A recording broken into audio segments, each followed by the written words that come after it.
This may look like just an ordinary house in the suburbs. However, we received word from the locals, including one very credible source who says he's a hunter, that there is a variant of the cripple species known as the quadriplegic inside. This home has all the telltale signs. The house appears to have a very large ground floor. Quadriplegics aren't much for climbing. There's a modified minivan in the driveway. You almost can't tell, but there's a ramp inside. And these tracks are very unique. They're wider than a bicycle, but much more narrow than a car. There appears to be a single set of tracks that are made by one pair of contacts. But these tracks are actually made by 2 or even 3 pairs of contacts. The backs roll over the fronts like so. The cripple literally covers his tracks as he moves, disguising him from predators.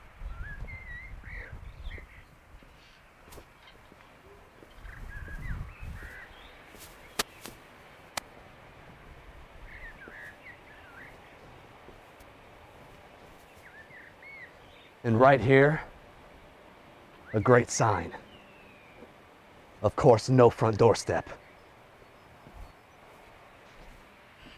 Let's go in. I don't want to go in. Don't be afraid, you Nancy boy. We're going in there.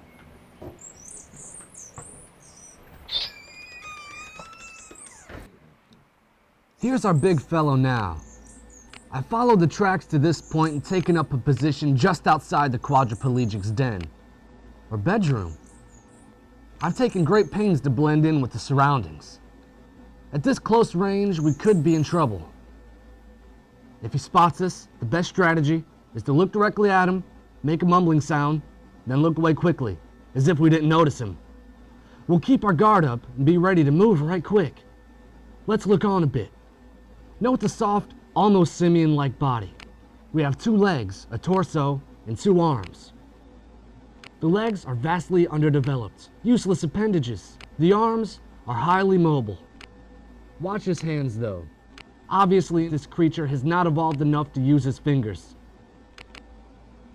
Much like the capuchin monkey that's learned how to use rocks to open nuts, the quadriplegic makes use of rudimentary tools. What we call adaptive devices. Back to the legs and torso a moment. Upon examining partial remains, I found them to be soft and weak, making this animal highly vulnerable. However, that frail body does have some protection. Have a look at the rigid base running from his legs to his head. We call this metallic exoskeleton a wheelchair. We're not quite sure how these form.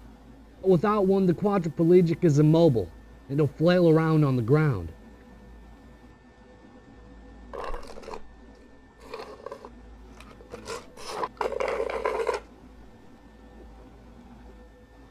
I was a child of 5 or 6. It must have been 90 degrees out. We took my pet goldfish Daisy out of her bowl, found a hot sidewalk, and as I was saying, out of that chair the quadriplegic will flop around like a fish out of water. The wheelchair is also a formidable offensive weapon. The metal plates surrounding his feet are useful for bashing one's enemies, similar to the horns on a ram. As you can see by these scuff marks, he uses the walls and furniture to keep them sharp. But even more deadly, especially to one's toes, are those round, wheel-like structures. I myself damn near lost a toe in an encounter with one of these brutish beasts. I was in Borneo, drunk as an Irishman, and I decided to bunk down with the lady of the night. The cripple came plowing through the tent. That poor girl was so scared she jumped on me and nearly, oh! Something almost never seen. The back of his exoskeleton reclines, allowing him to stretch. It looks comfortable. Wish I could do that. Let's look on a bit.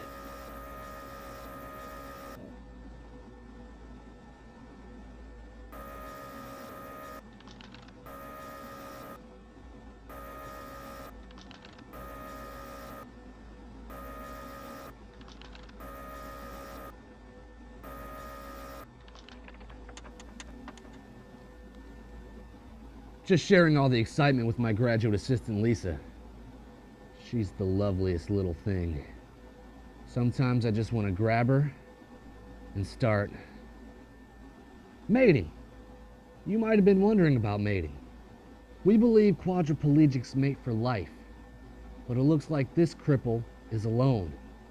Apparently hasn't found that special someone. He has a particularly plain chair. Many quadriplegics will adorn their chairs with decorative items, especially during mating season. Perhaps this one is just a you. Or maybe he's just not a ladies' man. He's coming. He's coming. He's coming. He's coming. He's coming. Stare. Stare. Stare. Stare. Stare. Now look away.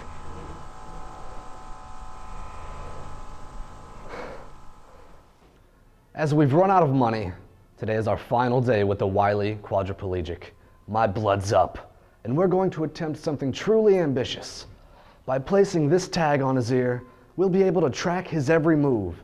This tag will provide a host of valuable information, such as where he goes and other data, as they say. We may even find out if this poor fellow ever finds a mate. I'm sure you remember our crew from past programs. We have Dan with the net, Simon with the collar, Philip, and of course, McLeod for extra strength. And as always, there's Lisa, my graduate assistant. Now that's lovely, but it'll have to wait for later, Lisa. Go on over there now, dear. We've also recruited some of the locals who seem more than willing to help, in case we need extra assistance subduing the beast. Bit of an adventure for them, I suspect. Andrew, our tracker, has been stalking the animal, and based on wheelchair marks and scuffs along the walls, claims that he's found one of the quadriplegic's regular paths. The package is on the way. The package is on its way. Gutless heathen bastards! Steady, boys, we're on our own.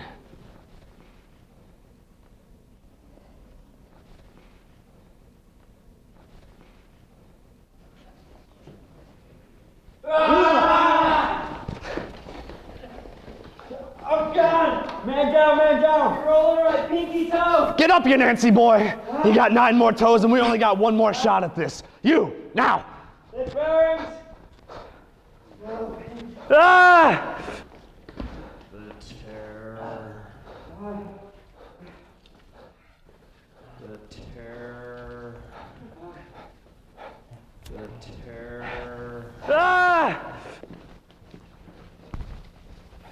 There you have it. Textbook capture and tag. Couldn't have gone better. Now for the final step to release this creature back into the wild. Let him go, boys.